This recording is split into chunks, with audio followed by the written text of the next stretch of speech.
Les amis ont besoin d'être des convives, de ceux qui vivent quelque chose ensemble, les invités du même festin.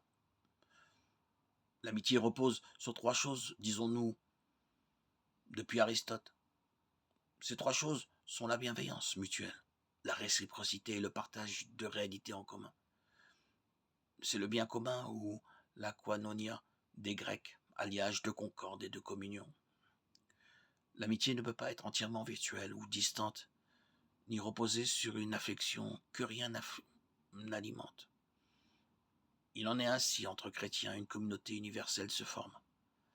Ainsi donc, vous n'êtes plus des étrangers ni des gens de passage. Vous êtes concitoyens des saints, vous êtes membres de la famille de Dieu. Éphésiens 2,19. L'amitié se renforce lorsqu'on a en commun des souvenirs, mais aussi des choses précieuses à défendre ou à promouvoir. Plus on se rapproche d'un but, plus on se rapproche aussi de ceux qui y tendent. Même si au départ, ils étaient plus éloignés de nous que nos voisins d'alors, qui sont restés en arrière. C'est la parabole des rayons sur une route de vélo. S'approcher du centre, c'est s'approcher aussi de ceux qui avancent le long des autres rayons. Ainsi, en mûrissant, nous sommes capables d'amitié avec des personnes d'autre âge et d'autres cultures. Et parfois, nous peinons à entretenir des amitiés où il n'y a plus assez d'essentiel en commun. Ce raisonnement s'applique aussi à Dieu, qui veut faire participer l'homme à sa béatitude. Il l'invite à être son convive, à partager avec lui le bien de la béatitude. En croyant cela, nous pouvons mieux aimer Dieu, que nous ne voyons pas encore, et aussi aimer par anticipation ceux avec qui nous partageons la vocation du ciel. Pourquoi devrions-nous aimer toute personne? Parce que nous avons à la fois la même origine et la même destinée, au moins par vocation. Mon ennemi a été aimé et voulu par Dieu, et sera peut-être concitoyen de la même patrie, le ciel.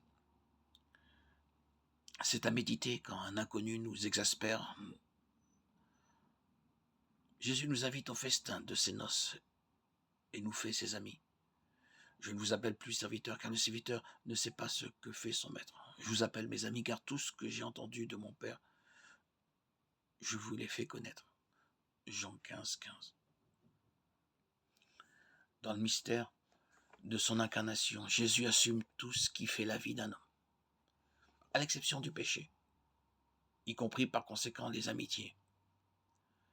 Comment Jésus, sauveur de tous les hommes, peut-il avoir des préférences et entretenir des amitiés avec certains? Jésus ne refuse pas l'amitié au nom de l'amour universel que Dieu porte à tous les hommes, les bons comme les mauvais, les justes comme les injustes.